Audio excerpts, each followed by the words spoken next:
acaba acontecendo é que a gente tem se deparado com uma incidência cada vez mais frequente de pessoas que nos procuram dizendo que os homens não têm ficado nas suas relações. E por vários motivos, né? Gente, antes de começar a falar sobre esse assunto, a gente vai... Eu quero trazer aqui... Vou tentar ampliar um pouquinho esse assunto para a gente tentar. Existem várias maneiras dos homens não ficarem nas relações. A mais comum, o motivo mais comum que trazem muitas mulheres trazendo a questão de seus relacionamentos, é claro a questão do abandono da família, o abandono de não conseguir estabelecer um relacionamento mais sólido e por um longo prazo, né? Por um prazo maior. Mas existem outras maneiras dos homens não ficarem. Quando as dinâmicas são doentias, e assim sem nenhum tipo, não há nenhuma intenção de julgamento ao que eu estou falando, é que tudo tem o amor por trás, tudo envolve amor. Mas alguns amores que nós vivemos são amores saudáveis, que nos levam para a vida, que nos impulsionam e nos dão força. Outros amores invisíveis que nos colocam em dinâmicas que às vezes nos enfiam em ambientes pesadíssimos, dolorosos, por anos e anos. Parece que a gente carrega uma bola de ferro no pé e a coisa se complica e a gente não percebe, porque é invisível e a gente ainda faz tudo isso por amor e se mantém nesse ambiente, nessa dinâmica. Mas em alguns casos, onde essas dinâmicas são um pouco mais complexas e dolorosas assim, Luiz, a gente vai percebendo que existem muitas maneiras de não ficar num sistema. Uma delas é indo embora. Outra é ficando doente. Outra é enlouquecendo. Outra é morrendo. Outra é indo para a cadeia, por exemplo. Então, são muitas questões que envolvem inúmeras dinâmicas distintas. E às vezes a gente olha para uma dinâmica e percebe que nas gerações passadas, no meu caso, alguém me procura e fala, meu marido não ficou, eu já estou no segundo, terceiro relacionamento, eu tenho dificuldade, os homens não conseguem ficar, mas aí eu vou fazendo aquele processo investigativo e a gente percebe que na família da mãe o pai era ausente, mas o avô ele teve um AVC muito cedo e ele ficou doente. Aí numa família do tio, da tia, teve também o marido ficou, mas é porque ele acabou desenvolvendo uma questão de esquizofrenia ou alguma patologia que impossibilitasse. Em outra situação, você identifica que a mulher ficou viúva muito cedo e deixou com os filhos pequenos, e assim acontece em muitas famílias, muitas histórias, e a gente abre esse campo para olhar com um pouco mais de perto para tudo isso. Vamos lá. A gente não tem um culpado nisso tudo, né? Não temos um culpado. Tipo assim, quem é mais culpado, o homem ou a mulher? Não, na verdade, essa pergunta é sensacional, Luiz, porque assim, em todo relacionamento não existe vítima e não existe algoz. Aliás, na vida não existe vítima e não existe algoz. Mas como não? Ele é um cachorro, me traiu, depois eu pus ele para fora, e não sei o quê. Ele é o culpado porque ele traiu e eu sou a vítima. Na verdade, qualquer tipo de relacionamento começa com uma premissa de que cada um tem a sua parte de responsabilidade. Não estou falando de culpa, eu estou falando de responsabilidade. E qual é a sua parte? Exatamente a metade. Então é 50% o homem e 50% a mulher, seja em qualquer dinâmica de relacionamento. Sempre sou eu e você. Onde eu estou a seu serviço e você é a meu serviço, e a gente a gente estabelece uma relação onde cada um tem a sua metade de responsabilidade para esse processo. Eles deixam de fazer a função que é devida na relação, é isso? É exatamente isso. E isso tem crescido porque eu até estava batendo um papo aqui com o Luiz antes da gente começar o programa. Antigamente, construção... Gente, não, vocês não vão atirar pedra em mim, tá? Deixa eu explicar. Tá? É importante eu explicar para vocês entenderem que eu não penso assim. Mas, de modo geral, antigamente a estrutura de uma família baseava-se em o homem como o patriarca e a mulher seguindo o homem. Então o próprio Bert Hellinger, que muitas vezes foi julgado como machista, esse tipo de coisa, peço para que vocês escutem com atenção. Não se trata de uma postura machista, mas de uma constatação histórica, porque como um estudioso das questões ancestrais e a representatividade dessas dinâmicas ancestrais no dia a dia de hoje da gente, por conta das lealdades sistêmicas, os nossos antepassados vieram em sociedades onde você tinha um homem patriarca e uma mulher que ela seguia o homem. Portanto, o Bert, quando organizou a constelação, ele identificou que a ordem estava estabelecida quando o homem tinha a mulher de tudo para que eu a sirva. E essa estrutura familiar determinava um equilíbrio onde pudesse ser possível uma troca saudável. A troca se dava entre a mulher seguir o homem e o homem servir a mulher. Bom, assim era antigamente, e essa é a ordem, por isso que o Bert Hellinger é tão mal interpretado nessas questões. O fato é que nós continuamos acessando essas histórias do passado e a gente hoje já vive muito diferente. As mulheres conquistaram um espaço que é inegável e que é delas. E que, mulheres, é de vocês esse espaço. Não precisa dar sapatada nesses homens aí, porque vocês já conquistaram esse espaço. Mas sim, a gente sabe o esforço que vocês têm que fazer e tiveram que fazer historicamente para poder chegar nesse momento, né? Nesse momento de história. Então, olhando para tudo isso, para quem olha de hoje, para essas dinâmicas do passado, fica meio... O áudio não combina com a legenda, né? Fica meio difícil de entender que a mulher seguia o homem e o homem, então, era o patriarca de qualquer relacionamento.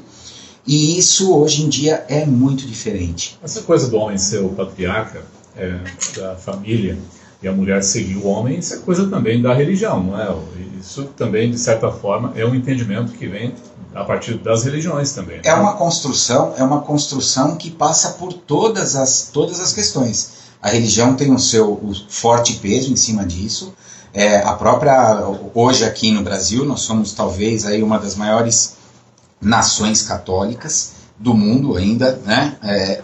E a religião ela é muito, né, principalmente por sermos católicos, de origem católica, é muito comum, desculpem gente, é muito comum que a gente traga também as questões dogmáticas que estão inseridas na cultura, na maneira com que as famílias também aprenderam a construir as suas relações, onde o homem era o patriarca, e aí dentro de casa quem mandava era a mulher, mas na sociedade o homem era o patriarca, era ele quem fazia e desfazia, né?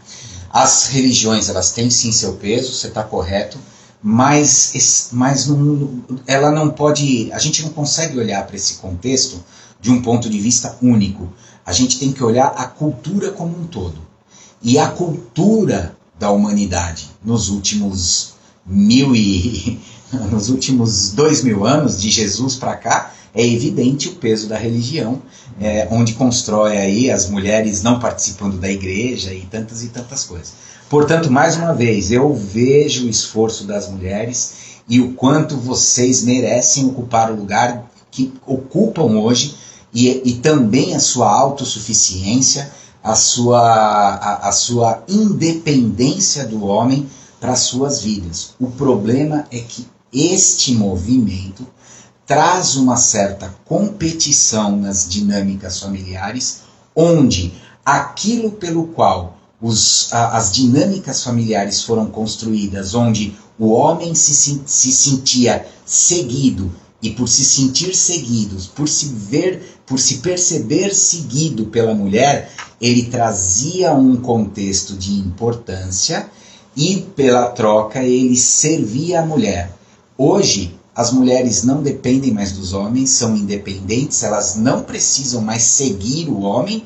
E detalhe, eu também não preciso que você me sirva, porque eu consigo fazer tudo que eu quiser. E aí acaba acontecendo o grande motivo que a gente vê nas constelações. O homem se vê totalmente perdido na dinâmica. Se não tem ninguém me seguindo, significa que eu talvez não tenha importância nesse sistema. E se o que eu quero servir também não faz diferença, porque ela consegue fazer tudo por si só, o que eu estou fazendo aqui? O que eu estou fazendo aqui? Afinal de contas, para que eu sirvo nessa relação? E se você pergunta para a maioria dos homens que vão embora, é porque justamente não faz sentido eu estar aqui. Qual é a minha função nesta relação? E a função define a forma. O Bert Hellinger sempre trouxe isso. Função define forma. Se você perde a função dentro de um sistema, a coisa mais saudável por se fazer é seguir, para que você tenha função em outro sistema. Sabe o que eu já ouvi de vários amigos casados? Olha, ele diz, minha mulher é muito boa, nossa, ela é um anjo, ela é espetacular, eu não tenho motivo para atrair ela. Perfeito, maravilhoso. Talvez ele vê isso nela, né? O equilíbrio porque um relacionamento ele depende totalmente desse equilíbrio de troca, que antigamente era a mulher segue o homem e o homem serve a mulher. Isso é um equilíbrio de troca. Se é uma relação que tem uma dinâmica equilibrada para as duas partes, a sensação de eu estou completo aqui fica. E vamos voltar para a questão da função. Se eu vejo que eu tenho uma serventia, está equilibrada a relação, a última coisa que você pensa é sair daqui, porque eu tenho utilidade aonde eu estou. A minha função tem utilidade. Mulheres, eu vou dar uma dica para vocês. Quando vocês comprarem um pote de palmito, aquele pote que é duro de abrir, vocês podem até abrir porque vocês não precisam do homem. Lógico que vocês conseguem abrir o pote de palmito. Mas mesmo que você tenha aberto, a hora que você terminar de abrir, faz assim, volta atrás, dá aquela apertadinha e grita, fulano, vem abrir para mim. Parece uma besteira o que eu estou falando. O cara pode levantar da cama, está assistindo o jogo, ele vem reclamando, mas a hora que ele abre o pote de palmito, ele fala, eu ainda estou servindo nessa casa. E uma brincadeira boba dessa, uma besteirinha boba dessa, pode fazer com que o equilíbrio se restabeleça pelo simples fato de que eu me sinto útil. Eu tenho função. E se eu tenho função, eu fico. Ô, Márcio, Jacaré, lá de Nova Mutum, no Mato Grosso. Opa, Jacaré! Mato Grosso, Nova Mutum. Ele está dizendo, olá, são tempos difíceis de se ter filhas. É o comentário dele. Não vemos comprometimento por parte dos jovens meninos. Falta de maturidade, crescimento por parte da maioria. É a opinião dele, está dizendo. Ele diz, não mais é incrustado o contexto da parcialidade, da confiabilidade, cumplicidade entre ambos, ou seja, um conjunto de atos que constituem no chamado amor. Olha que legal, que entendimento belo isso, né? Jacaré, tá profundo aí, hein? Tá profundo aí nessa lagoa aí, nesse Mato Grosso aí. Hoje qualquer coisa é motivo para dar fuga por parte dos jovens meninos. Não é? Na verdade, não tem lado, tá? Não tem lado. Muito possivelmente ele está olhando porque ele deve ter aí uma filha menina e ele está sentindo isso na pele. Mas existe a mesma coisa acontecendo com filhos meninos por parte das meninas, porque nós estamos hoje em dia em dinâmicas de maior igualdade.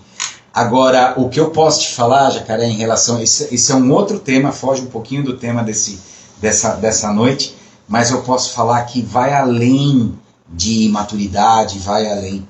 Está diretamente ligada à condição de estabelecer vínculos. As relações são superficiais porque as pessoas não estão sendo preparadas em sua infância para chegar em fase mais adulta ou em fase pseudo-adulta, onde eles já deveriam ter pensamentos mais adultos e mais responsáveis.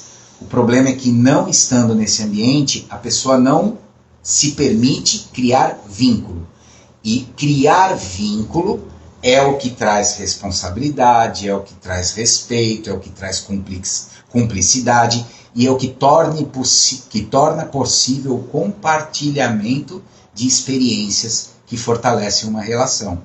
Mas nós sabemos a dificuldade de se criar vínculos hoje em dia, as crianças não estão sendo educadas para isso, elas dificilmente têm essa estrutura familiar, principalmente porque elas também olham para dentro de casa e na maior parte das vezes a família é construída em relacionamentos que também não tem esse vínculo tão saudável assim, ou que tem um histórico dentro de casa onde amar alguém dói. Então, quando eu percebo que amar alguém dói, me relacionar com alguém é algo que pode doer, é melhor eu não criar vínculo, é melhor eu não ser responsável e é melhor que a relação dure pouco. Mas é necessário para o crescimento, né, Márcio? É totalmente necessário. Aliás, a vida é ontem eu estava dando aula e eu estava falando sobre isso. A vida é um convite para que a gente passe de fase, como se fosse um videogame, na questão de aprender a amar e ampliar o amor para outras esferas. E ela faz isso com a gente até que a gente chegue em fase adulta e esteja pronto, literalmente, para constituir uma família e ser referência para os nossos filhos. Então a vida vai fazendo com que a gente aprenda até que a gente possa construir a nossa própria família e seguir com ela, do jeito que for possível, para que os nossos filhos tenham em mim e na minha mulher, e na minha relação, na nossa relação, a referência que eles vão precisar quando eles forem adultos e te trouxerem os netos. Deixa eu colocar mais polêmica então, para o Márcio resolver.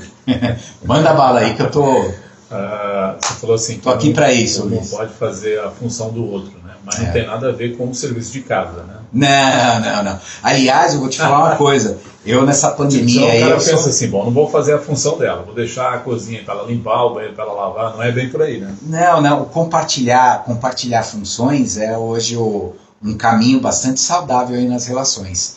Eu posso falar para vocês que eu não tive uma infância e uma criação assim, não. Eu tive até uma criação bastante machista nesse sentido. Mas eu vou falar para vocês que aprender a lavar louça me trouxe um pouco mais de maturidade. E hoje eu sou praticamente um expert de esponjas. Eu sei para que serve a amarelinha, a azulzinha e a roxa. Eu sou praticamente um expert. Se alguém quiser me contratar para fazer propaganda de buchinha, eu tô aqui, tá bom, gente?